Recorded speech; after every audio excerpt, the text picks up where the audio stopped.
Soon as Tommy gets here, it's bye-bye, you clunky old piece of fake ivory keys, sharps and flats, and off-key chords. Forgotten and forsaken in the basement, ye shall not be missed. Hey, I never wanted to be in the choir. My mother made me. Maybe if Mr. Graves had put me with the tenors instead of sticking me in the back with the fat altos. I had a good falsetto too.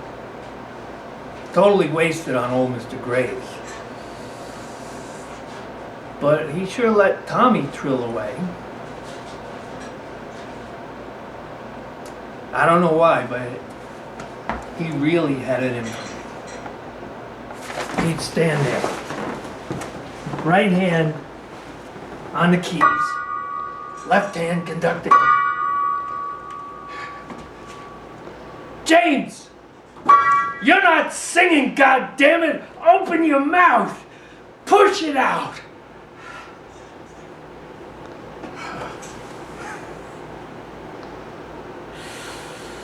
Of course, I was always pushing with all my lung power, which I suspect he heard loud and clear.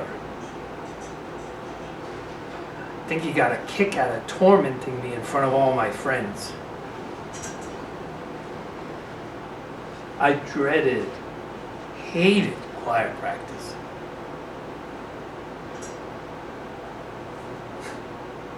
Old man Graves had not an ounce of humor even in him. Not even that time when the crow flew in the window, did a kamikaze right in here, then miraculously flew back out the window after leaving a big splat of poop right on the hymnal.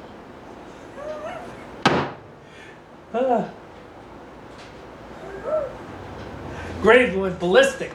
We couldn't stop laughing.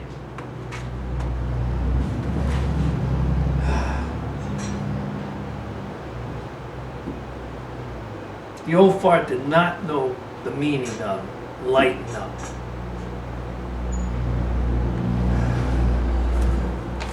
Oh man, when Christmas rolled around, choir practice was like Marine boot camp. Graves turned into a total dictator, screaming that we weren't putting any joy into joy to the world. Something about trying to shame the joy out of us just didn't work.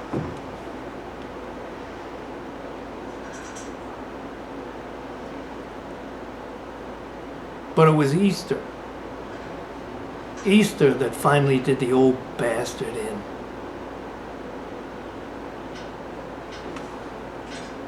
These rumors about creepy old Mr. Graves and Tommy had been whispering around all spring. I never knew if he did that to Tommy. Tommy never said. I didn't get it anyway. I was 13. I had no idea why an old guy and a teenager would have any interest in I couldn't fathom it. He did give Tommy lots of solos. It was a practice on Good Friday. Mr. Graves was meaner than usual that day. I guess the gossip was getting to him and all. So he made Tommy step forward and sing the second verse to He Is Risen, the rest of us relegated to singing back up. Mr. Graves slammed down on the keyboard. No, no, no! Tommy, Jesus died for our sins. He is saved. Sing it like you're Jesus. Save us. Save me. And that was it. Graves crumpled over, his body splayed on the black and white keys right here. C, D, E, F, G, A, B, C. all at the same time. A frightening sound blob of sharps and flats. Sound of death.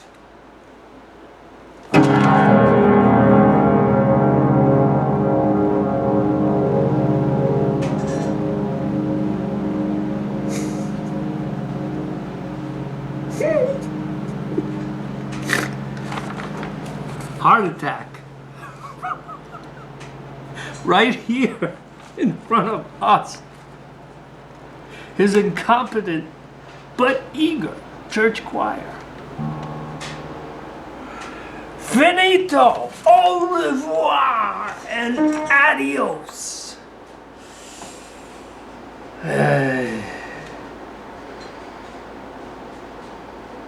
The good thing is, my mom never made me go to choir practice again.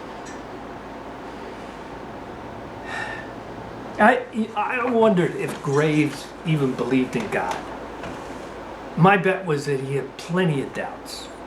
I mean, he was a man uncomfortable in his own skin. You can tell by the twitching. He had nothing to thank God for.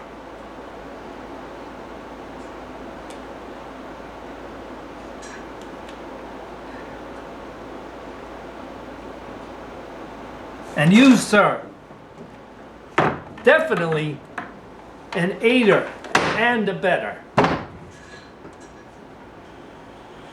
So basically, good riddance. Tommy actually wants his dinosaur. I think it's because he has a kid coming. Whatever. Oh, he steers clear of Easter hymns and that whole "He is risen" thing. I mean, come on!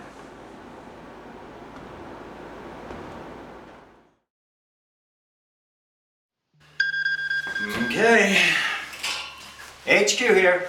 What's your situation? Mustard gas to the face. Gnarly. Well, first things first. How far are you from the nearest pharmacy? They're all closed.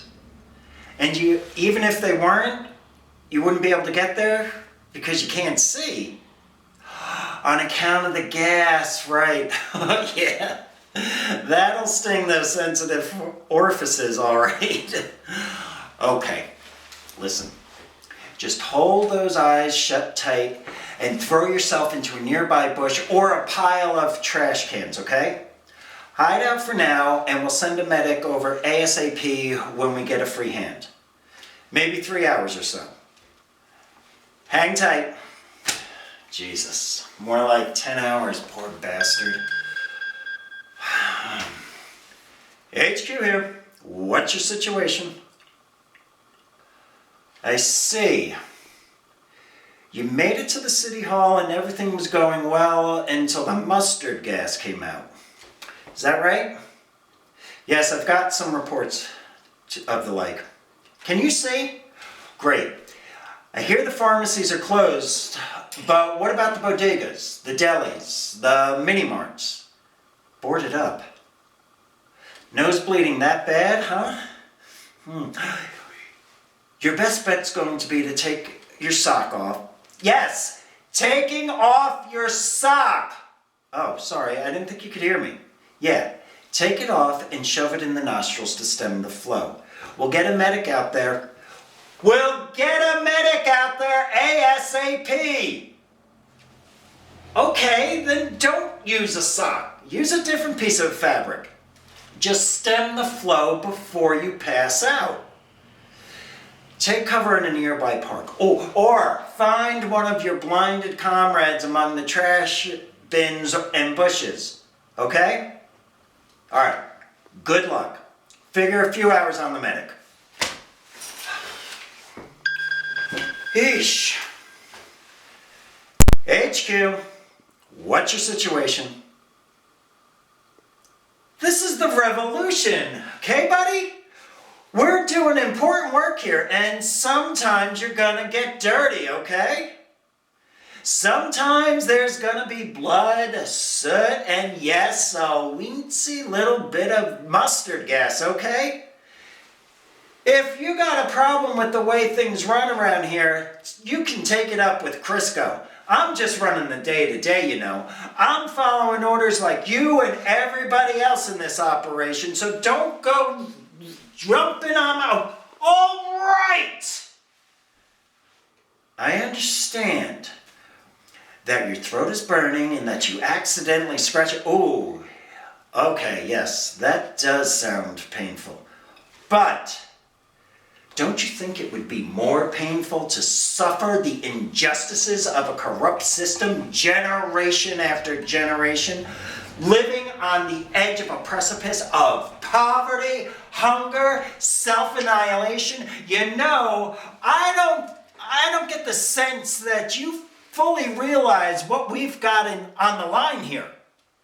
Yes, I'm at HQ and I'm sitting here comfortably, but don't you think I'd rather be out in those streets, fighting the fight, getting on the news? Don't you think I'd rather be marching in the streets, taking the town square by storm, showing up for justice? Taking a little gas for my people. Yeah, it's a challenge. But once and for all, we have a united front dedicated to taking down this system. We each have a role to play here. One day we'll be able to tell our grandchildren about how badly our eyes and our throats and our nostrils bled for freedom. Take care, comrade. And take cover in those bushes by the trash bins over there until I can get you some backup. Should be about an hour. Solidarity!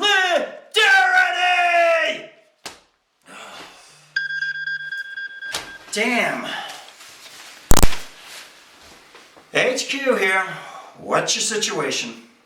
Oh, hey, Lou. Wow. I bet you're calling for more gas, huh? Sounds like it's flowing like water out there. Well, I can assure you it is both corrosive physically and demoralizing emotionally. I mean, this stuff really works. I have dozens of testimonials, but I'm sure you've seen the results yourself. And listen, if you buy 5 tanks now, I can get you the 6th for free of charge. It's for the good of the nation, right? So, we got a deal? All right, cheers. God bless. Yikes. HQ here.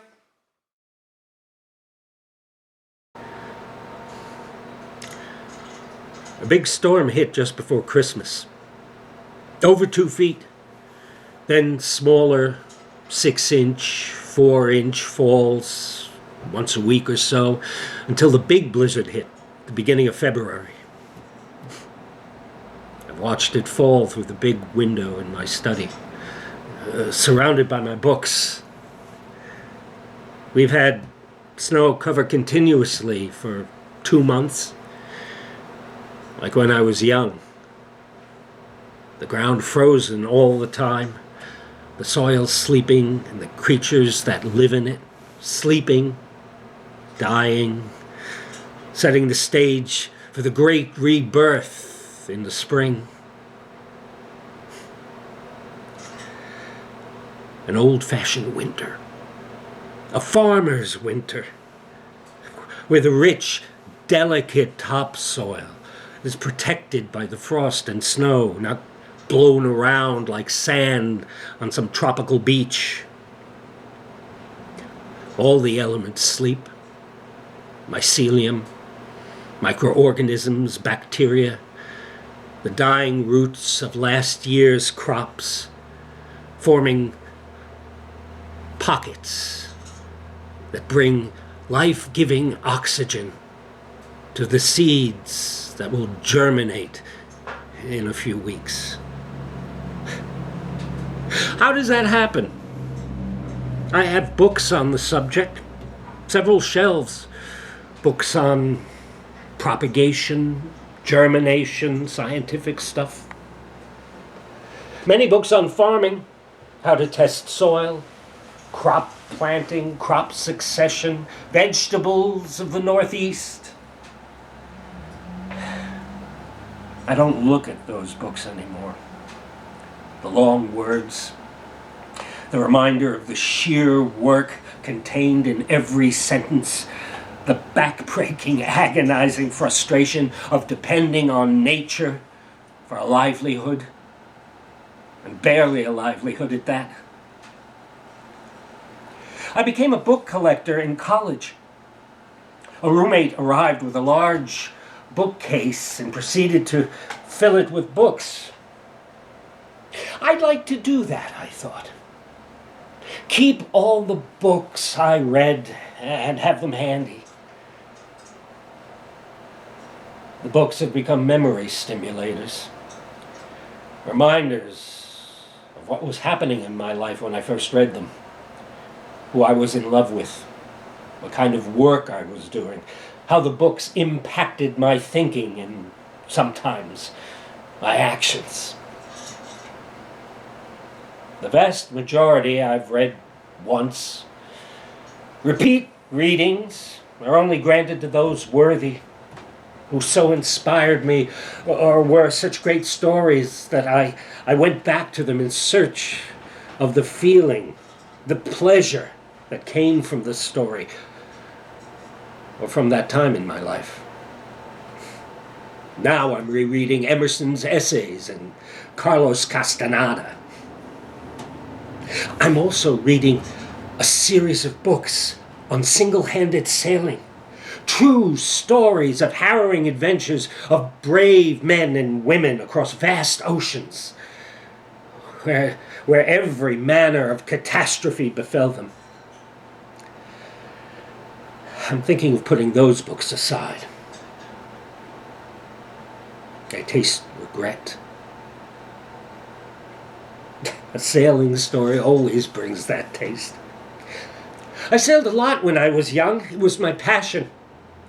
We sailed every day off an island in Long Island Sound, a true paradise for kids who loved being in the water or on it. An incident occurred one day at the island when I was 13. This haunted me ever since. I wonder if my life would have been different, more my life and not a tenuous shadow of life, if I had acted differently on that day. Let's talk about regret. The last TV program I watched before I called my grandnephew to take the goddamn widescreen monstrosity away was some shallow interview with someone who'd written a book called Living Without Regret. I actually shouted at the screen, "How can you live without regret, you money-grubbing, fantasy-peddling moron?"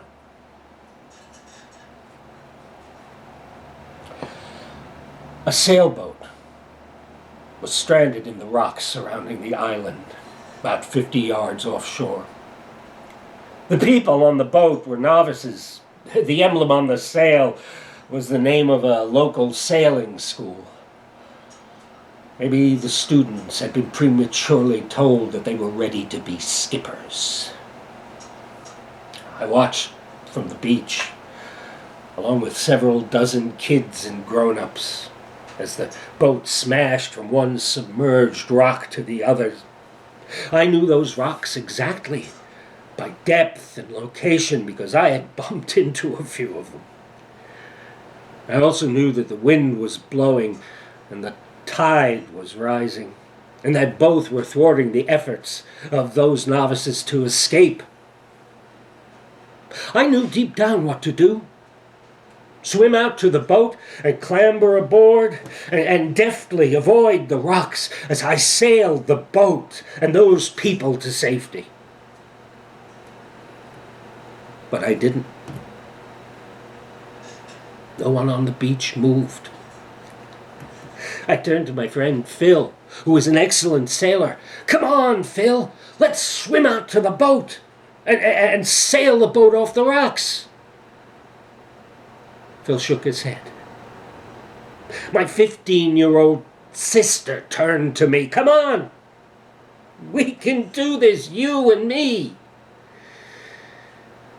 I shook my head no. Could acting differently in that moment have changed my life to come? I would have been hailed as a hero, admired by the adults and my companions alike. The most haunting thing about it was how precisely I knew what to do, and yet failed to act. The glory went to Mr. Bound, the father we made fun of for his beer belly and his ridiculous position in the cockpit of a sunfish. He dove into the waves, swam out, and sailed those novices to safety. I think taking the hero's role would have taught me that the right action has its rewards, not just in adulation from others, but more importantly in the satisfaction I would have derived inside of myself. Satisfaction that might have filled that hollow space that was there before the incident on the beach and forever after. I tried to fill that hollow in many ways, all of them destructive. Anger, drink. Drink was the worst. Isn't that enough about regret already? No. I lost my farm. I lost the love of my life. I drank myself into a situation where the only outcome was regret. That's why I don't read those farming books anymore. Too painful. I had the choice between the soil and the ocean, and I chose the soil. Now that's not a regret. Farming brought me joy and purpose,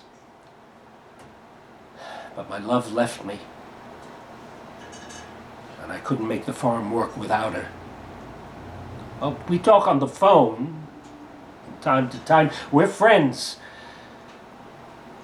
but the love is ruined. I gave up the drink, but the love is ruined. I have my books. They almost fill the hollow. I have regret. That's the sign of a life worth living. Snow is falling again. I have my books.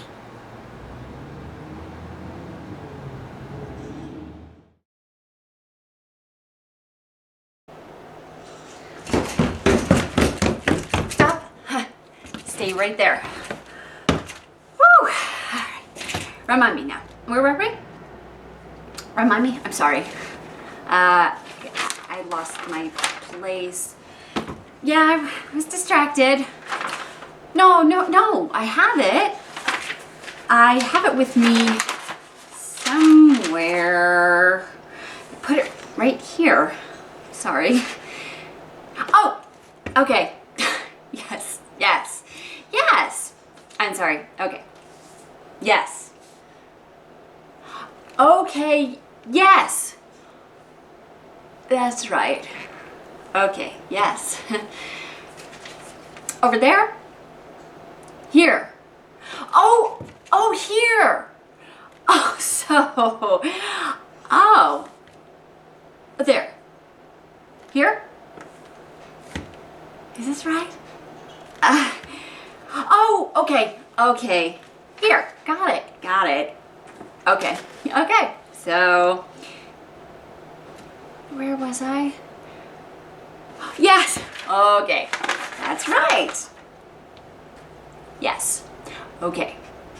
I'm here. Wait a minute. I'm sorry. Stay there. Yes. Right there. There. Yes. I'll be right back.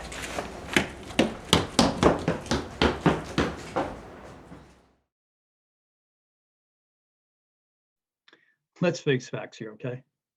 You're the one that wanted this, not me. You. I simply said, what would you like for your birthday? And you said, I wish you'd start cleaning. You know, no other man would jump up and say, sure, honey, your wish is my command. But I did, of course, since I knew this was a big one for you. But I didn't know that when you turn 40, you lose the ability to forgive the ones that you love. Do you think that I know bleach was going to do this? I had no idea. I thought bleach was like the best thing you could use to disinfect things.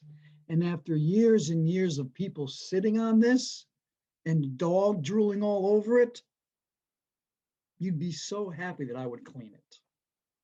But no, you can't see that you asked me to do something and I did it. You can only focus on what I did wrong. And maybe I ruined the outside of the chair, but who cares? You can still sit on it. It's super clean now, and it still reclines. What else can you ask for? Throw a blanket over it. It'll never look like it was ruined, that I ruined it. And for the record, your cleaning supply closet downstairs is poorly organized. The first thing you see when you open the doors is a sea of bottles, and every one looks just like the next. I didn't know I was spraying something that had bleach on it. I would also like to add that maybe if you were a bit more organized, this never would have happened. Think about that for a second. Look, I'm sorry, I think. I don't know what I'm apologizing for because your birthday wish came true and you're mad. I mean, like mad, like veins popping out of your head mad. I totally understand that this chair was the only thing that you took from your father's house before he died, and now it's completely different. But I want you to know that your dad would have loved a renovated recliner. He totally would have. But you see, I'm just so bad at cleaning that you should never wish for this again.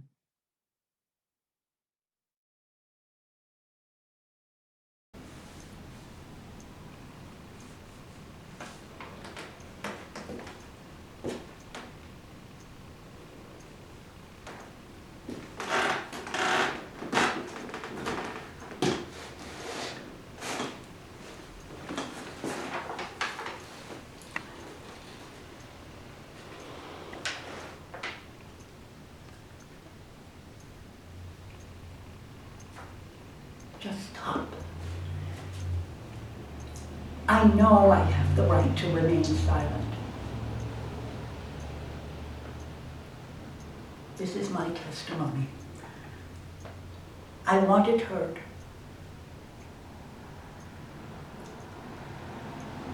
Yes, officer. I waited here.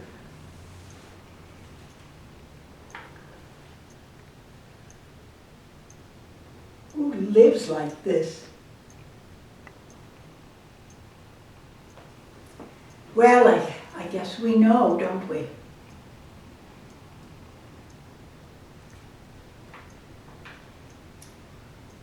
He was not as smart as you said, as the news said.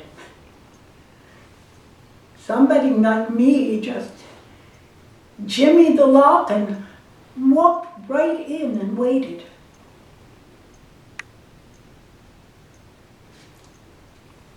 There, on that stinking bed.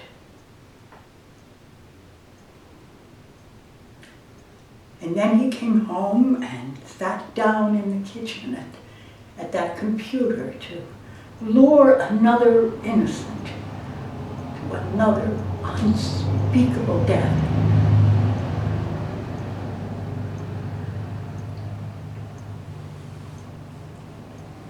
But then I made my move. Oh, he saw me coming. I wanted him to. I wanted him to feel some measure of what he made those children feel. And he did. Whimpered and sweated and cried. Slobbered, greasy tears nauseated me. It almost made me fail.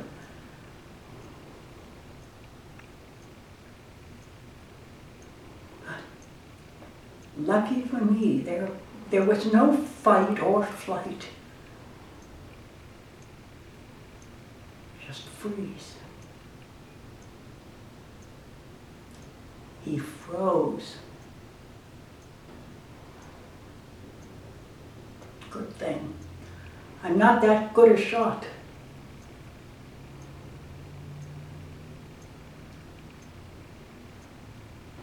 He'll never hurt another child.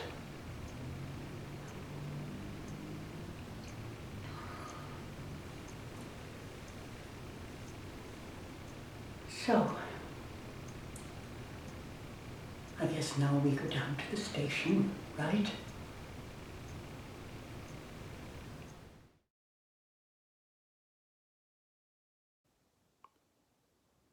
I got on a bus on January 6th because I thought we were going to support the Right to Life March like we do every year about this time with my church. But the politician who greeted us that early morning said we were going to defend our rights as citizens and protect our liberty as Americans, which I agreed with in principle, but not the tone, which I thought was kind of strong. I mean, I just joined the Oath Keepers last year because I wanted to be faithful to my wife and make my marriage work this time after 2 divorces. I wanted to get it right this time, and I figured these guys could help me out. So as we got closer to D.C., people were making plans, texting other people, and coming up with ideas on how to protest when I realized that this was much more than a Right to Life march. This was a Stop the Steal protest. You know, the election was stolen, the vote was a fraud, the election was rigged, that whole thing. The closer we got, the more excited and rambunctious the bus got. By the time we got there, it was totally crazy. We listened to the president tell us to fight like hell, so I followed the crowd, and that's exactly what I did. I mean, I was in the Army after high school for a couple of years, so I knew how to fight and defend myself if necessary. I just wasn't sure what we were fighting for. I mean, we're not at war, right?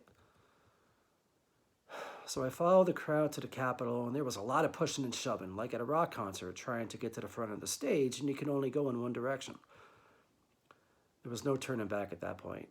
I was in it, man, right in the middle of it all, and there was no turning back. That's when I heard it. I saw a pistol pointed out from behind the door, and all of a sudden, bang, bang, bang! Shots rang out, and the next thing you know, I see this chick, pretty hot, fall to the ground, and everyone gathers around her and tries to help her, but then I realize that I'm in the wrong place at the wrong time, and I gotta get the hell out of here. But it was too late. They got my picture. They saw my KFC jacket and with my council number and my first name, and that was all they needed to track me down and come to my house. My job, my wife, my whole fucking life was on display now. What could I do? Deny it? I wasn't there. It wasn't me. It was another night. I'm fucking screwed, man. My life is over. I lost my job, my wife, and probably my goddamn house. What am I gonna do now, man? I'm finished. I'm done. I am fried. They want me to turn witness and rat out other guys. How am I going to do that and live with myself? Well, I tell you what I'm going to do. Fuck it. I'm going to join the revolution.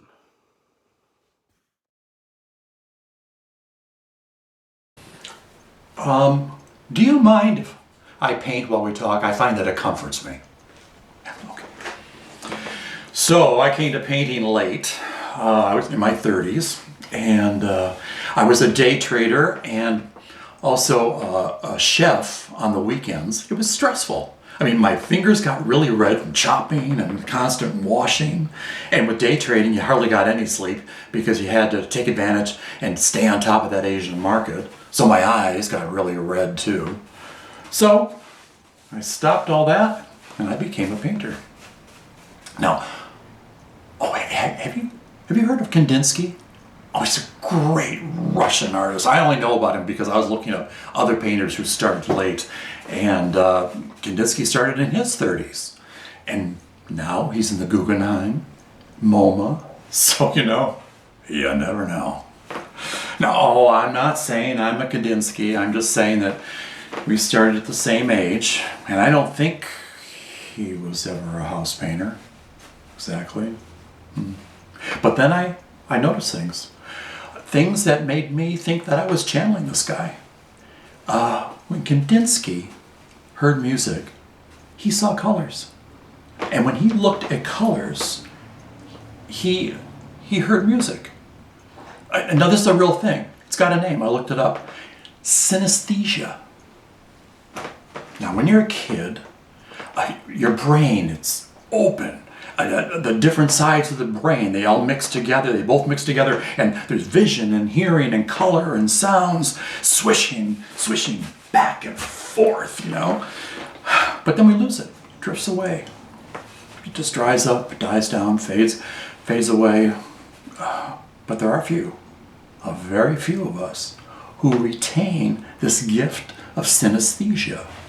Kandinsky was one of them. Now, Kandinsky heard a symphony by one of those Russian composers, and he painted this incredible scene. His most famous of that period. You know what it was called? Look at this wall, and you tell me. The painting is called The Blue Rider. This Chandler guy, I can't help it. When I showed up here to paint this wall here, I saw the color that they gave me, and I'm thinking, no way. I mean, look at this blue. I'm thinking The Blue Rider, inspired by a Russian symphony. I checked the color, the name of the paint color on the can. Get this, the color is called Symphony Blue. Ha! Come on! Oh.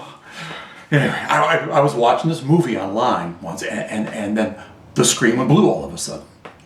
And I heard this sound, like a horn. So maybe I'm getting it too. Look. I'm doing a brush stroke. I'm listening. See? I'm listening. Do I hear music? I do. I hear a kind of music. So Kandinsky, he leaves Russia. He's chased out of the Nazi Germany, winds up in Paris. The paintings become these delicate, intricate, geometrical manifestations of color and sound. I mean, I read that and I memorized it. I try for that, I do. A wall is different. It makes a different sound. This wall here, it's not going to make maybe so many sounds, maybe more like a low thing, a humming kind of thing, like the sound of a reservoir when it's full of water. Now listen, while I do this part here. One big brush stroke, and then along the door jamb. See? This is what I do. Now, maybe this wall's not going to end up in the Guggenheim, but check it out. Check out that blue. That's my blue. Making music with color. Synesthesia. I'm gonna get it. I'm gonna paint this wall and every wall until I feel it. I just need a bucket of symphony blue.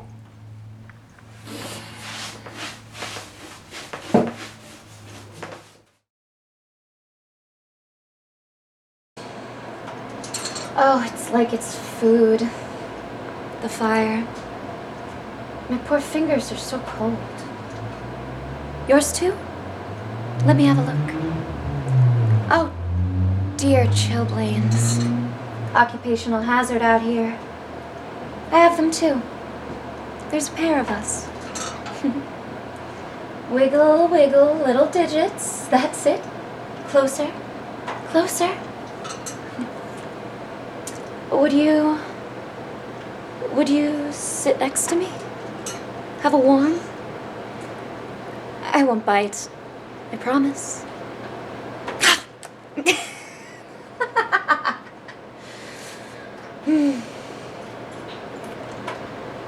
Edward doesn't know I do this. Doesn't know I light the fire this time of day. He would only take it away.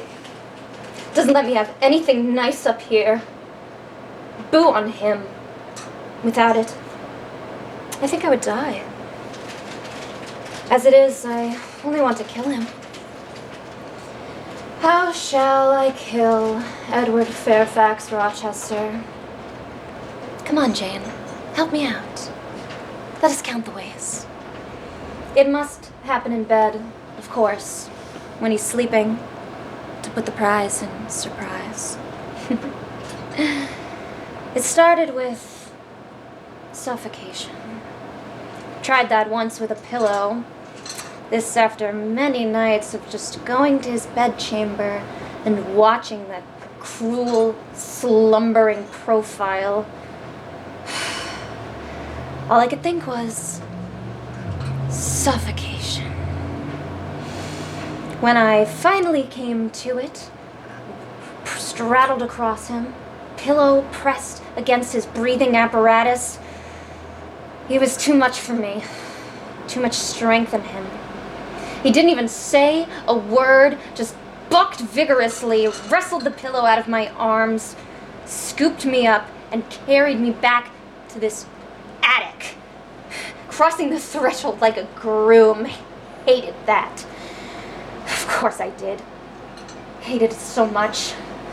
I couldn't wait to do it again. But it had to be something else. Wouldn't want to repeat. I'd rather die than bore. Oh, which led to the night of the poker. Poker, I barely know her. Come on, Jane, it's a joke. The poker from the hearth. Seemed like a good idea at the time, but I just couldn't get the right angle. Standing as I was at the side of the bed. Nothing to do but get into it. The bed. And wouldn't you know, the whole thing bounced as if we were. As if we were. Well, you know. Woke the wicked fellow up at the last minute, just as I was about to plunge said poker into his black heart. Then back into his arms, back overpowered, back up the stairs, back across the threshold, back to the hate. Oh, the hate. Hate. Brings out my imagination. Then there was the night of the shaving razor, the night of the strychnine, the night of the doorstop, the pistol, the ancestral portrait, the undercooked prawns, the night of the doorstop, the pistol, what else? The astrolabe, the ottoman, the lapdog. That one was strange, very squishy. The family Bible, the curtain rod, that was tricky. The maid's bell, use your imagination. The gauntlets, use even more imagination. And then most recently, the chamber pot. Blunt but damn near effective. And now,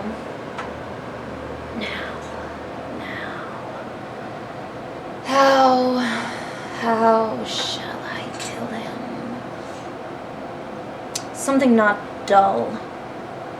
I was thinking farm animal, but no. I think fire. Yes. Fire will do nicely, wouldn't you think? Oh, Jane, don't look at me so. Otherwise, you'll just find yourself here if you don't help me out. In the attic, starving for warmth.